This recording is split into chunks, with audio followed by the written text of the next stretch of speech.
Eh bien, salut tout le monde, très heureux de vous retrouver. Nous sommes de retour sur la suite de notre vidéo sur le principe du béton armé.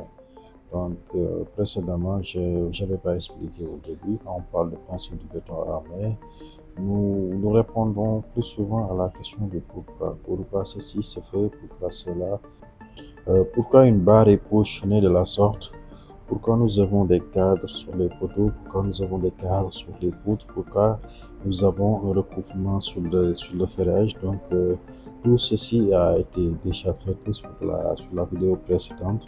Donc, quand on parle de principe, donc ça répond plus souvent à la question du pourquoi. Donc, de façon assez ramassée, nous avons tenté d'expliquer tout ce qui se fait en construction. Donc, comme c'est assez bien de parler des dispositions constructives et des détails du béton armé une fois qu'on a fait beaucoup de vidéos sur les chantiers. Donc, ça répond plus souvent donc je me répète donc à la question du pourquoi. Donc, sans plus tarder, nous allons progresser à la suite de cette vidéo, donc des principes du béton armé. Nous allons démarrer par les dalles. Donc, avant de progresser, il est bien de savoir qu'il y a deux types de dalles. On a les dalles en ordi, donc on les appelle souvent les dalles en cork. Et aussi, on a les dalles qui sont en béton armé, donc c'est plus souvent appelé des dalles pleines.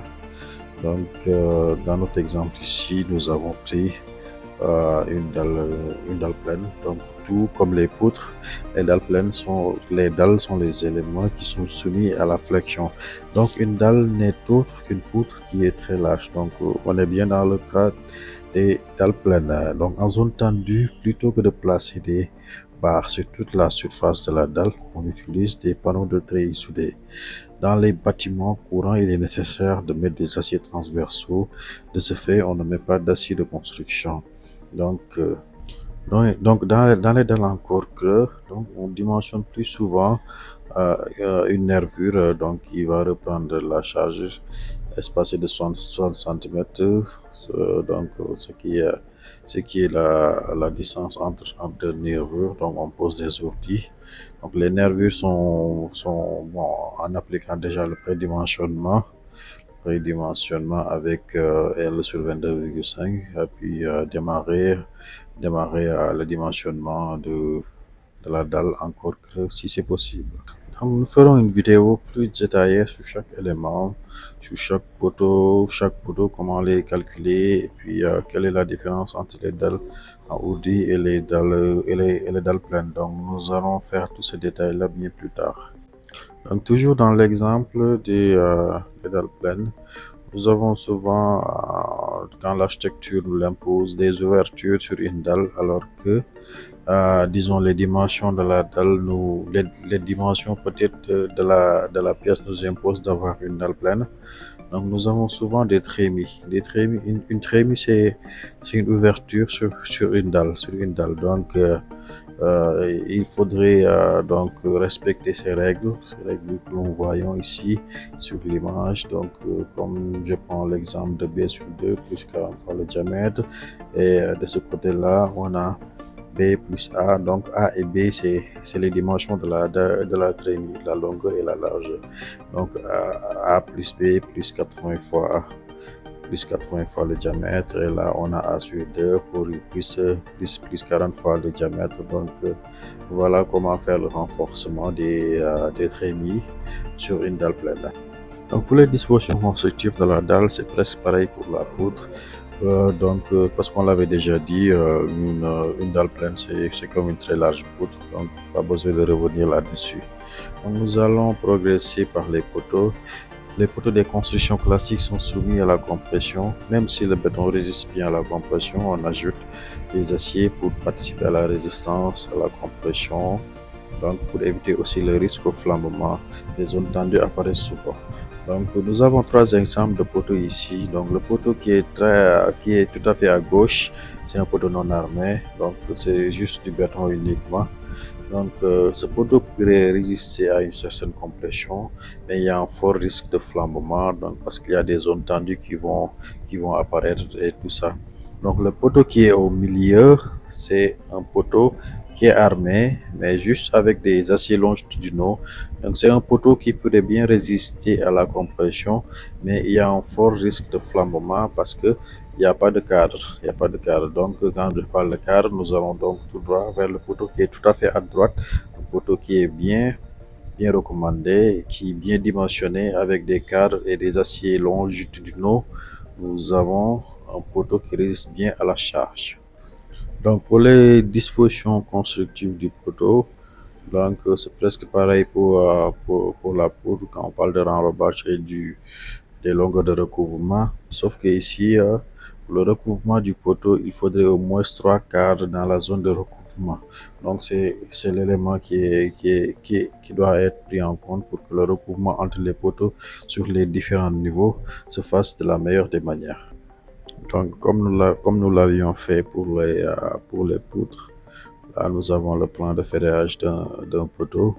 Juste à droite, nous avons la coupe transversale et à gauche, nous avons la coupe longitudinale. Donc sur la coupe longitudinale, vous voyez vers le bas, nous avons les 3 cadres qui sont bien dans la zone de recouvrement.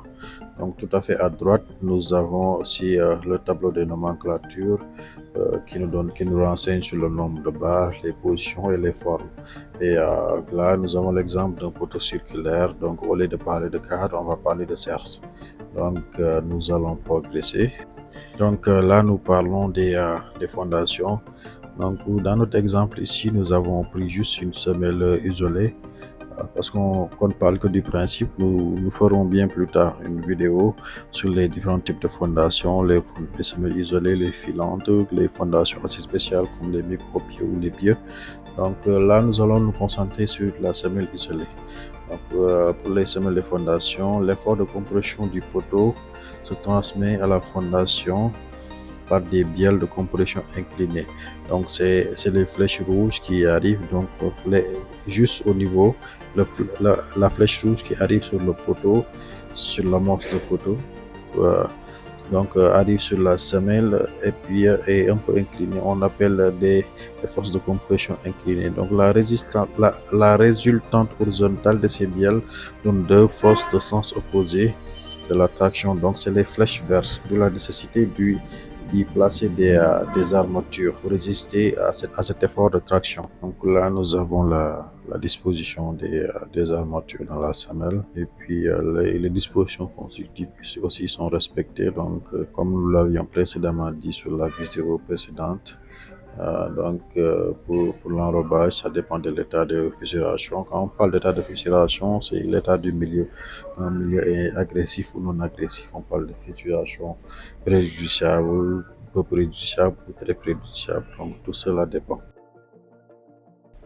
Donc, pour les liaisons des éléments de structure, c'est pareil presque pour tout. Donc, les aciers de liaison permettent de relier les éléments de la structure. Comme ici, nous avons l'exemple d'une poutre précontrainte, parce que là, nous avons une poutre précontrainte qui est là, une poutre préfabriquée du moins.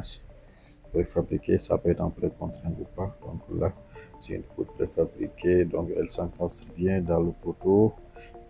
Donc dans ce cas-ci, vous voyez sur la zone de recouvrement, on a les 3 cadres qui apparaissent bien. Donc vous avez des fers à U qui sont bien formés là.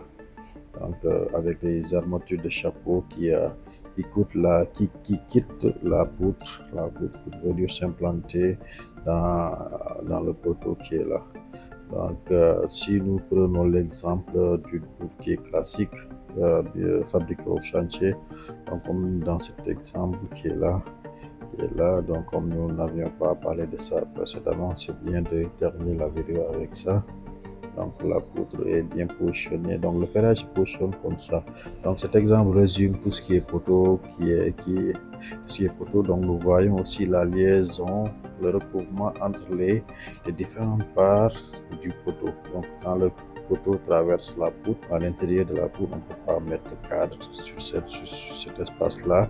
Donc une fois que le ferrage traverse, donc, il y a les 3 cadres dans la zone de recouvrement.